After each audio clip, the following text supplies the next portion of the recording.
दुनिया के सबसे अजीब मंदिरों में से एक है कैलाश मंदिर। इसे बनाने वालों ने पहाड़ को उल्टा काटा, यानी ऊपर से नीचे की तरफ। और सबसे हैरानी की बात यह कि इसमें कोई गलती नहीं है। अगर एक भी पत्थर गलत कटता तो पूरी संरचना बर्बाद हो जाती। तो कैसे बना ये चमत्कार?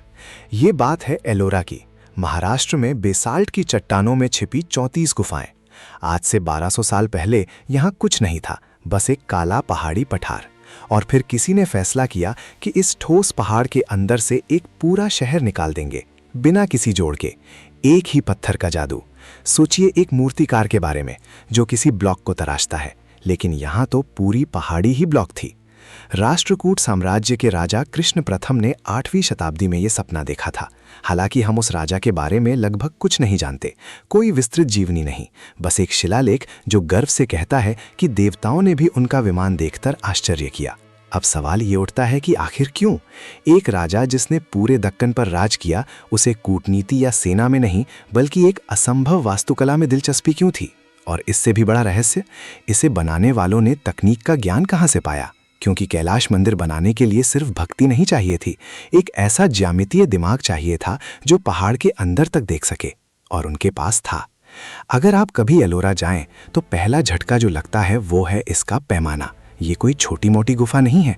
ये संरचना करीब 200 फीट लंबी, 100 फीट चौड़ी और 90 फीट ऊंची है। जरा ठहरिए, ये आधे फुटबॉल मैदान के बराबर का इलाका है, और ये सब ऊपर से नीचे की तरफ खोदा गया, एक ही पत्थर से। कल्पना कीजिए, आपके सामने ठोस बेसाल्ट चट्टान का एक पहाड़ खड़ा है। अब आपको उसमें से एक भव्य मंदिर निकालना है, लेकिन गलती की कोई गुंजाइश नहीं है। एक चूक और पूरा पिलर टूट सकता है, कोई दीवार दरक सकती है। इसे बनाने के लिए अनुमानित 40 लाख टन से ज्यादा चट्टान हटाई गई। इतना मलबा निकाला गया जितना शायद चेप्स के पिरामिड से भी ज्यादा हो। लेकिन यहाँ असली कमाल संख्या नहीं, ज्यामिति है।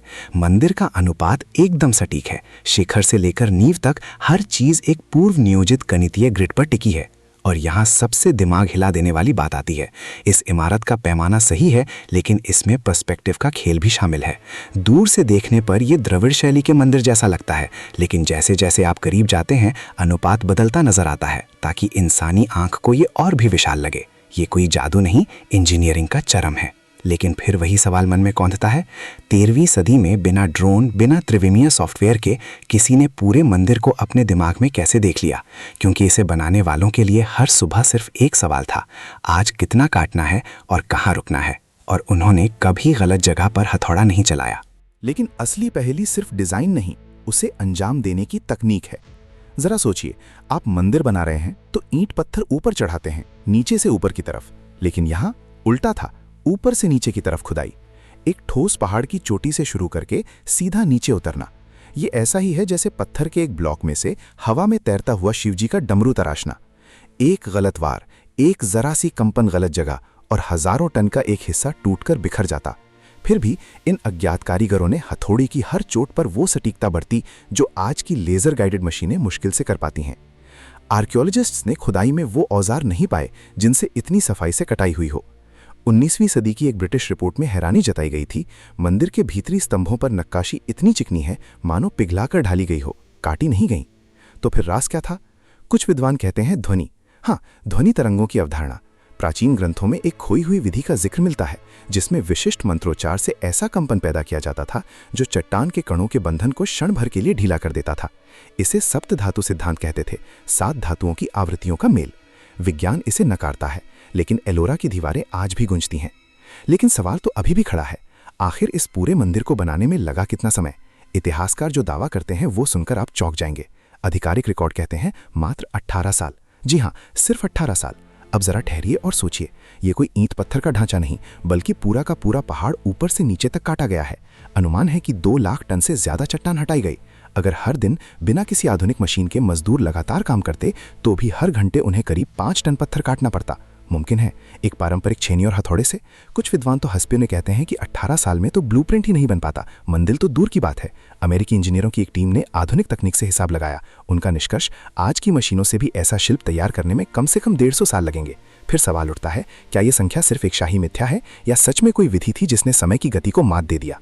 और अगर समय का ये हिसाब गड़बड़ है तो इस मंदिर के निर्माण का असली राज कहाँ छिपा है? शायद इस सवाल का जवाब ऊपर नहीं बल्कि नीचे दबा है। मंदिर की नींव के ठीक नीचे चट्टानों के भीतर एक अंधेरी दुनिया बसी है, गुप्त कक्ष और सुरंगों का जाल। स्थानीय किंवदंतियां सदियों से फुसफुसा रही थीं कि कैलाश मंदिर का असली खजाना दिखता नहीं, छिपा है। लेकिन पुरातत्वविदों ने जब ग्राउंड पेनिट्रेटिंग रडार से स्कैन किया तो सन 2007 की एक दोपहर को मशीन की सुइयां पागलों की तरह कांपने लगी। डेटा बता रहा था कि नीचे 4 विशालकाय आयताकार शून्य हैं, हवा भी वहां नहीं जा सकती।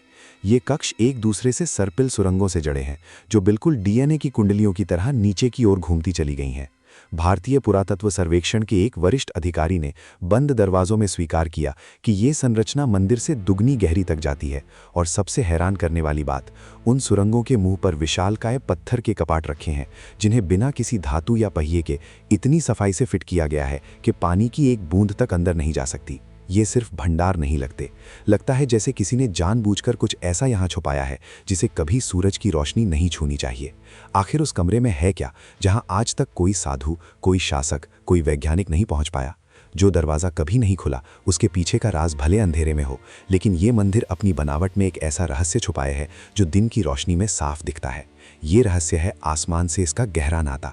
जरा सोचिए, हजारों साल पहले किसी ने इस पूरे परिसर को इस तरह तराशा कि ये धरती पर बैठी कोई इमारत नहीं बल्कि ब्रह्मांड की चाल को मापने वाला एक विशाल यंत्र बन गया।